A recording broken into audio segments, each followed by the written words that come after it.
Hello दोस्तों, आज हम पढ़ेंगे सर्कल, जिसे हिंदी में वृत्त कहते हैं। तो चलिए जानते हैं कि वृत्त किसे कहते हैं। किसी समतल में एक नियत बिंदु से समान दूरी पर स्थित बिंदुओं के समूह से बने बंद आकृति को वृत्त कहते हैं। वृत्त किसे कहते हैं? तो किसी समतल पर एक निश्चित बिंदु से समान दूरी पर स्थित बिंदुओं के समूह से बने बंद आकृति को वृत्त कहते हैं। ठीक है, यहाँ से देखिए, बिंदुओं के समूह से बने, यानी कि यहाँ से बहुत सारे छोटे छोटे बिंदु मिलकर, यहाँ से छोटे छोटे बिंदु मिलकर क्या करते हैं, एक वृत्त का निर्माण करते हैं। तो यहीं से एक प्रश्न पूछता है एग्जाम में कि किसी वृत्त में बिंदुओं की संख्या कितनी होती है। तो देखिए, तो यहाँ से होता है ना, मान लीजिए ये छोटा वृत्त है तो आप यहाँ से बिंदु काउंट कर लीजिए। लेकिन अगर बड़ा वृत्त हो, कोई तो सीमा वृत्त का नहीं होता है, वृत्त छोटा भी होता है, बड़ा भी होता है, उससे भी बड़ा होता है, बहुत बड़ा होता है वृत्त। ठीक है, तो यानी कि इसका आंसर क्या होगा, किसी वृत्त में बिंदुओं की संख्या कितनी होती है, तो अनंत होती है। बिंदुओं की संख्या कितनी होती है? अनंत। ठीक है, तो हम आपको क्या कहे हैं कि वृत्त किसे कहते हैं। तो एक समतल में किसी निश्चित बिंदु से समान दूरी पर स्थित बिंदुओं के समूह से बने बंद आकृति को वृत्त कहते हैं। तो जो निश्चित बिंदु होता है इसे हम क्या कहते हैं? इसे हम केंद्र कहते हैं, यानी कि सेंटर। इसे हम क्या कहते हैं? केंद्र। इंग्लिश में सेंटर कहते हैं।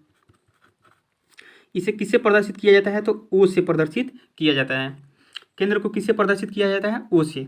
अब चलिए उसके बाद हम नेक्स्ट जानते हैं कि ये जो वृत्त का ये बाह्य भाग है ना, जो ये जो लाइन खींचा हुआ है, इसको हम क्या कहते हैं? परिधि कहते हैं। क्या कहते हैं? परिधि। इसे हम क्या कहते हैं? परिधि। इंग्लिश में सर्कमफेरेंस कहते हैं। क्या कहते हैं? सर्कमफेरेंस।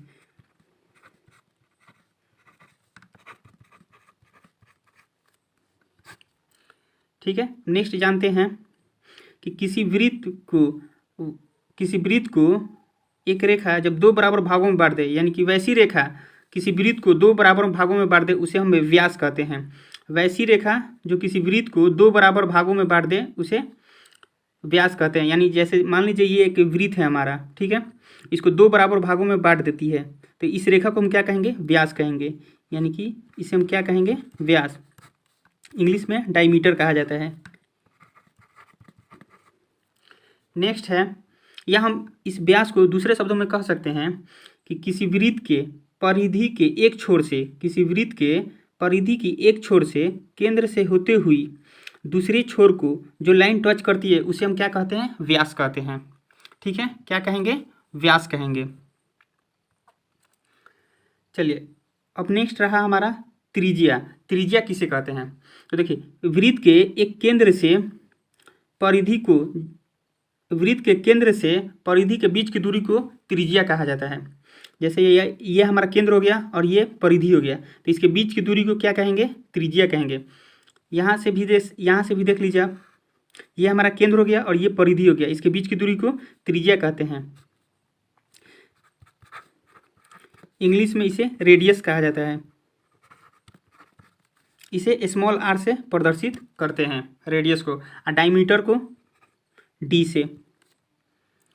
नेक्स्ट हम वृत्त के बारे में जानेंगे, यानी कि इसके फॉर्मूले। तो जैसे ये एक वृत्त दिया हुआ है, तो इसके फॉर्मूला सबसे पहले होता है परिधि, जिसे इंग्लिश में हम क्या बोलते हैं? सर्कमफेरेंस। तो परिधि निकालने का फॉर्मूला होता है 2πr, और इसके क्षेत्रफल निकालने का फॉर्मूला होता है क्षेत्रफल πr²। नेक्स्ट है इसका व्यास। इसका व्यास की लंबाई क्या होती है? त्रिज्या की दुगनी होती है, यानी कि यहाँ से हम लिख सकते हैं 2r। तो यहाँ पर r क्या है? तो त्रिज्या है। यानी हम आपको बताए हैं कि त्रिज्या को किससे डिनोट किया जाता है? तो r से डिनोट किया जाता है। तो व्यास हमेशा त्रिज्या का डबल होता है, ये आप याद रखिएगा।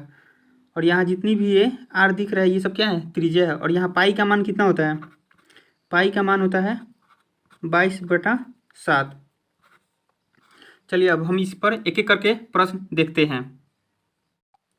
पहला प्रश्न है, यदि किसी वृत्त का व्यास 28 सेंटीमीटर है तो वृत्त की परिमाप निकालें। कह रहा है कि किसी वृत्त का व्यास 28 सेंटीमीटर है तो वृत्त की परिमाप निकालें। तो परिमाप निकालने के लिए फॉर्मूला हम क्या बताएं? परिमाप निकालने के लिए फॉर्मूला होता है 2πr। तो 2πr, तो 2 इंटू पाई का मान कितना 22/7 आर। आर यहाँ पर देखिए नहीं दिया हुआ है, यानी कि त्रिज्या नहीं दिया हुआ है, तो त्रिज्या हम निकालेंगे सबसे पहले। तो यहाँ से क्या दिया हुआ है, व्यास कितना दिया हुआ है 28 सेंटीमीटर। तो हम आपको बताए हैं कि व्यास त्रिज्या का डबल होता है। तो यहाँ से हम क्या करेंगे, अगर व्यास में 2 से डिवाइड कर देंगे तो त्रिज्या हमारा निकल जाएगा। तो यानी कि त्रिज्या निकालने के लिए क्या करेंगे, व्यास को 2 से डिवाइड करेंगे तो कितना आएगा 14 यानी कि 14। तो आर हमारा कितना मान आ गया 14। तो यहाँ से देखिए 7 दूनी 14। अब यहाँ से हम मल्टीप्लाई करेंगे तो 22 दूनी 44 और 44 दूनी कितना होता है 88, यानी कि हमारा आंसर क्या होगा 88 सेंटीमीटर, ऑप्शन नंबर ए। चलिए नेक्स्ट प्रश्न देखते हैं। नेक्स्ट प्रश्न है, यदि किसी वृत्त की परिधि 176 सेंटीमीटर है तो वृत्त का क्षेत्रफल बताएं। यदि किसी वृत्त की परिधि 176 सेंटीमीटर है तो वृत्त का क्षेत्रफल बताएं। तो देखिए वृत्त का क्षेत्रफल निकालने का फॉर्मूला क्या होता है, पाई आर स्क्वायर। तो यहाँ से हमें आर चाहिए, यानी कि त्रिज्या तो दिया नहीं हुआ है, तो यहाँ से परिधि दिया हुआ है, तो हम यहीं से क्या करेंगे त्रिज्या निकालेंगे। परिधि निकालने का फॉर्मूला क्या होता है 2πr। तो 2πr यानी कि परिधि कितना दिया हुआ है 176। तो 2 इंटू पाई का मान कितना होता है 22/7 इंटू आर, यानी कि त्रिज्या ही निकालना है हमको, तो 176। तो आर इज इक्वल टू क्या होगा 176 इंटू ये 7 ऊपर चला जाएगा और ये नीचे आ जाएगा 2 इंटू 22। चलिए इसको हम क्या करेंगे काटेंगे। तो देखिए 22 में अगर 8 से मल्टीप्लाई कीजिएगा तो कितना आता है 176। 22 8 जा 176 और इस 2 को 8 से काट देंगे, 4 दूनी 8, 7 चौका 28, यानी त्रिज्या हमारा कितना आ गया 28। त्रिज्या कितना आ गया 28 सेंटीमीटर। अब यहाँ से हम क्या करेंगे क्षेत्रफल का फॉर्मूला रख के मान भर देंगे। तो यहाँ से देखिए पाई का मान कितना होता है 22/7, क्षेत्रफल इज इक्वल टू 22/7 पाई का मान होता है, त्रिज्या कितना दिया हुआ है तो 28। तो 28 का यानी त्रिज्या का स्क्वायर करना है, तो 28 इंटू 28 लिख सकते हैं। तो यहाँ से हम काटेंगे 7 चौका 28, फिर 22 में 4 से मल्टीप्लाई कीजिए तो कितना होगा 22 चौका 88 इंटू 28। अब चलिए यहाँ से मल्टीप्लाई करते हैं तो 28 8 जा कितना होता है 224। उसी प्रकार अगर हम फिर 28 जब फिर मल्टीप्लाई करें तो कितना आएगा उतना ही आएगा 224। अब इसको क्या करेंगे जोड़ देंगे, तो 4 और 2 6, 2 और 2 4 और यहाँ से 2, यानी कि कितना आ गया हमारा 2464 सेंटीमीटर स्क्वायर। कितना आ गया 2464 सेंटीमीटर स्क्वायर, यानी option number C. Thank you.